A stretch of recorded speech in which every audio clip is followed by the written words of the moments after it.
नमस्कार। कर्नल साहब, ये जो अभी दिल्ली में जो क्राइसिस हो रही है, अभी कॉन्स्टिट्यूशनल क्राइसिस, अभी जो कोर्ट ने कहा है केजरीवाल जी के बारे में, तो उससे कितना सहमत हैं आप? मैं कोर्ट से पूरी तरह से सहमत हूं। कोर्ट की प्रथम जिम्मेदारी है कानून का पालन करवाना और कानून का रखवाला बनना। क्या हुआ है इस देश में, पहली बार कोई मुख्यमंत्री को जेल में डाला गया, किसी भी कारण में जेल में गए हो और उन्हें कोर्ट से राहत नहीं मिली है। तो इसका मतलब क्या हुआ है कि उन्होंने जो गुनाह किया है उसमें प्राइमा फेसी कुछ तो सत्य होगा और है, इसीलिए उन्हें जेल में डाल दिया गया। अब जेल में जब कोई मुख्यमंत्री जाता है, मुख्यमंत्री का एक पद संवैधानिक पद होता है, और जब वो जेल में जाते हैं तो आम कैदी का अधिकार उनको होता है, मुख्यमंत्री का नहीं।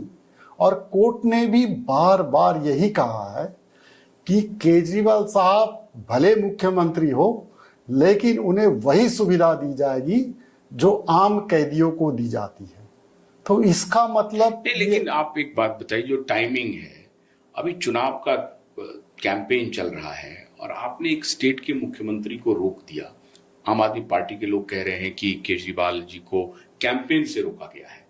अब जो कोर्ट ने जो कहा है वो, और आम आदमी पार्टी की जो टिप्पणी है वो, उसमें क्या आपको लगता है? कोर्ट ने कहा कि भाई कॉन्स्टिट्यूशनल क्राइसिस हो रहा है खड़ा, या बहुत सेल्फिश है केजरीवाल और दिल्ली के बारे में नहीं सोच रहे हैं, स्टेट के बारे में नहीं सोच रहे हैं, अपने बारे में सोच रहे हैं। तो ये पक्ष कोर्ट को बोलना चाहिए या कोर्ट ज्यादा बोल रही है? देखिए, कोर्ट ने आम आदमी पार्टी का जो तर्क था कि इन्हें चुनाव से रोका गया है, चुनाव में प्रचार से रोका गया है, इसे कोर्ट ने खारिज कर दिया। कोर्ट ने कहा ये तो अक्टूबर से समन का इश्यू था, आप ही ने डिले किया है, 9 समन्स को आपने सम्मान नहीं किया है, तो आप ये कह नहीं सकते हैं। और कोर्ट का काम है कानूनी, legal issues and not political issues. Kejriwal साहब और आम आदमी पार्टी इसे पॉलिटिकल मुद्दा बनाकर एक कानूनी लड़ाई जीतना चाहते थे पॉलिटिकल मुद्दा पे, जिसे कोर्ट ने समझ गया, उसे खारिज कर दिया। अभी कोर्ट ने, दिल्ली का जो हाई कोर्ट ने कल टिप्पणी में जो जज साहब ने कहा कि हमें मजबूर मत कीजिए और हम तल्ख टिप्पणी दे सकते हैं। उन्होंने कहा क्या? उन्होंने इतना ही कहा कि केजरीवाल साहब का जो कार्य है वो सेल्फिश है, मतलब स्वार्थी स्वभाव का है।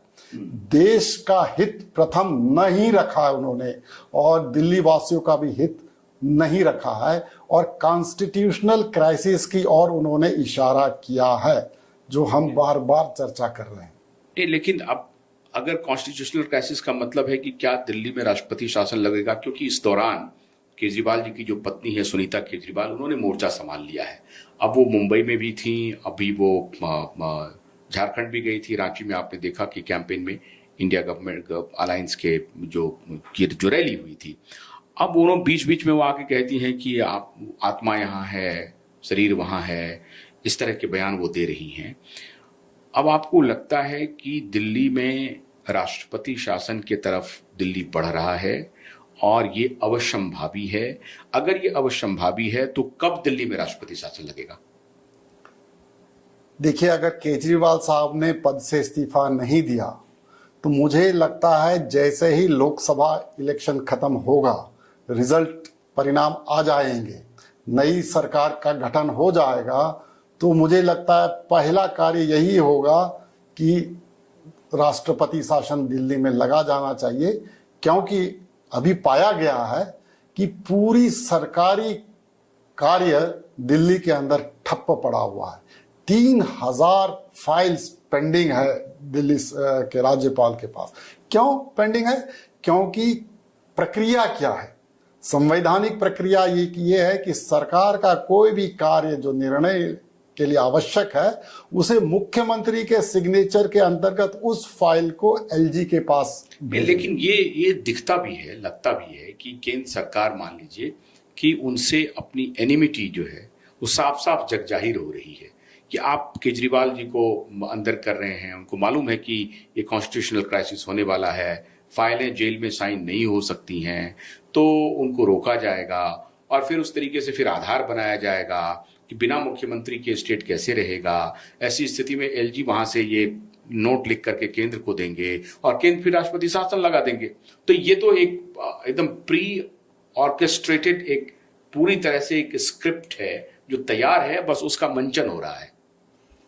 हमें ऐसा आभास होता है ये स्क्रिप्टेड है, लेकिन अगर आप ध्यान पूर्वक देखेंगे तो ये स्क्रिप्टेड कतई नहीं है और कोर्ट ने भी इसे खारिज कर दिया। केजरीवाल साहब को जेल किसने भेजा? केजरीवाल साहब को जेल केंद्र सरकार ने नहीं भेजा है, मतलब बीजेपी सरकार ने नहीं भेजा, उन्हें कोर्ट ने भेजा। मतलब आप ये कह रहे हैं कि कोर्ट ने जो केजरीवाल जी को जेल भेजा है उसको बीजेपी अपने फेवर में करने के लिए रणनीति बना रही है। मान लीजिए ऐसा हो सकता है कि इस सिचुएशन से जो एक अवसर मिल रहा है, ये जो परिस्थिति बनी है उसमें बीजेपी एक अवसर तलाश रही है कि ये मौका है जब हम राष्ट्रपति शासन लागू कर दें। देखिए बीजेपी तो, मैं ये नहीं कह रहा हूं कि बीजेपी ने जेल भेजा है या केंद्र सरकार ने जेल भेजा है। आपके ही हिसाब से अगर हम मान लें कि अरविंद केजरीवाल को अदालत ने जेल भेजा है, तो भी भारतीय जनता पार्टी इस परिस्थिति से एक अवसर अपने लिए कुछ तलाश रही है। निश्चित तौर से पॉलिटिकल पार्टी का काम ही तो है अवसर पॉलिटिकल अपॉर्चुनिटी ढूंढना। तो इसमें कोई बैठे बैठाया मुद्दा इसमें कोई बुरी बात नहीं है। मुझे कोई बुरी बात नहीं लग रही है। ये पॉलिटिकल वॉर है। पॉलिटिकल वॉर में अगर आप उनको कोई मौका देंगे तो अपॉर्चुनिटी निकाल लेंगे। जैसे अभी अरविंद केजरीवाल ये मौका दे रहे हैं कि मेरे खिलाफ षड्यंत्र किया जा रहा है, मेरे जान पर खतरा है, मुझे इंसुलिन नहीं दिया गया, मेरा शुगर लेवल इतना पहुंच गया है, तो वो इसलिए कर रहे हैं क्योंकि इनसे कुछ संवेदना की लहर उनके पक्ष में पैदा हो और इलेक्शन में उनको कुछ फायदा हो, इसलिए भी वो इस तरह का काम कर रहे हैं। निश्चित तौर से केजरीवाल साहब सहानुभूति बटोरने की कोशिश कर रहे हैं, लेकिन ये नहीं समझ रहे हैं कि इसे जनता किस दृष्टि से देखेगी। आप देखिए उन्होंने इतना हल्ला मचाया कि हमें इंसुलिन नहीं दिया जा रहा है, हमें दवाइयां नहीं दी जा रही, लेकिन सत्य क्या निकली? जो शुगर लेवल उनका बढ़ा, क्या सरकार ने बढ़ाया?